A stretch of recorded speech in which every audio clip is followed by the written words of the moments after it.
Any idea how many game-winning shots you've made? Nope. I can think of, several games and situations that we've been in, but never really looked at it and thought about how many. I read 8, and I saw on YouTube at least 4 or 5. None stand out in your head as, wow, that was a pretty cool moment. I think there was the game in Charlotte. Pierce has it. Kick out. I think it was 3 years ago, and every indication pointed towards us losing the game. Pass deflected by Eddie House, kicked off by Pierce. We didn't play a bad game. Charlotte was just, they had us matched. They met us everywhere. Just everything that we could do, they countered, and because that was a game. In the league, you lose games that you should have lost, and you win some you shouldn't have won, and that was one that we shouldn't have won. Ray Allen for the game, got it! Ray Allen hit a 3 from the left side. The Bobcats threw it away. Ray Allen buries a 3 at the buzzer. Punch there by Eddie, and then Pierce gets it to Ray Allen. Ball game. Celtics. I mean, you've had multiple game-winning shots. How does that happen? Someone who's known as the purest shooter, possibly in NBA history. How do you get open when the game is on the line like that? It's interesting, too, because in the building, you could hear that deafening moan when the ball comes my way. And Ray Allen going deep for the win. Game winner by Ray Allen. That was a cold-blooded bomb. You really have to always be prepared. You just be ready and get your feet set, because you never know when that ball comes. I don't need a whole lot of time. In this league, you can't just be in front of somebody and think you're guarding them. A lot of times the guy may be in front of me, but once the ball goes up, if you jump second, then the ball's gone and it has a great chance of going in. He'll pitch it across the arc to Daniels, back to Ray, has a 3 in the air, up and in!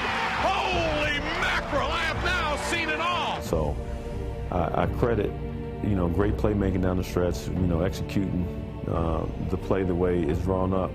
But it's me out there, it's Paul out there, it's Kevin out there. And you throw, in the course since we've been here, Eddie House is a great shooter. You throw Nate Robinson out there, who's a great shooter. You throw James Posey, who can knock down threes. Sam Cassell, that can shoot the ball. So all those guys, you figure they're great. They can shoot threes, great free throw shooters. So at any point, you're thinking don't leave Ray, but Paul has the ball, and you're thinking more, if I set a screen on Paul and you got to make a decision, do we stick with Paul? We don't even get a layup, but then I'd rather give the layup up or the 3. So you're kind of in no man's land. So at that point where you got to make a decision, pick the your ball's poison. going in the air. Pick your poison, right? Ray Allen from the pocket.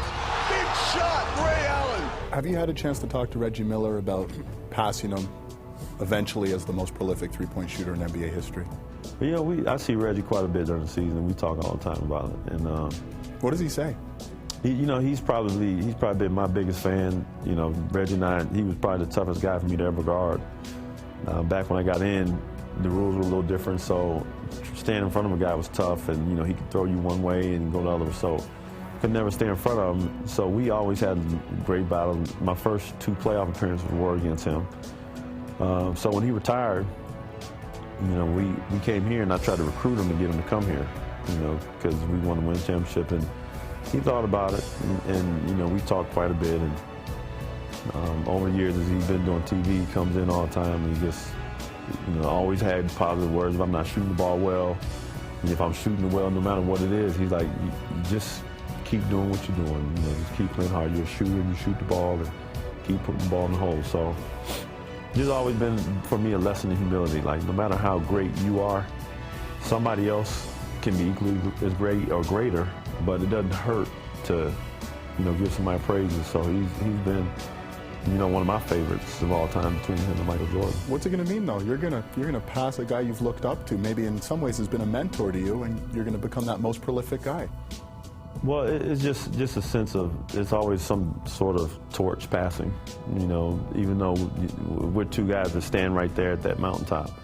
You got to usher in, the young guys into the league, and hope that the guys follow behind you and carry that same torch with that same passion and energy to play the game the way we played it. And that the game always be in good hands. Allen the 3.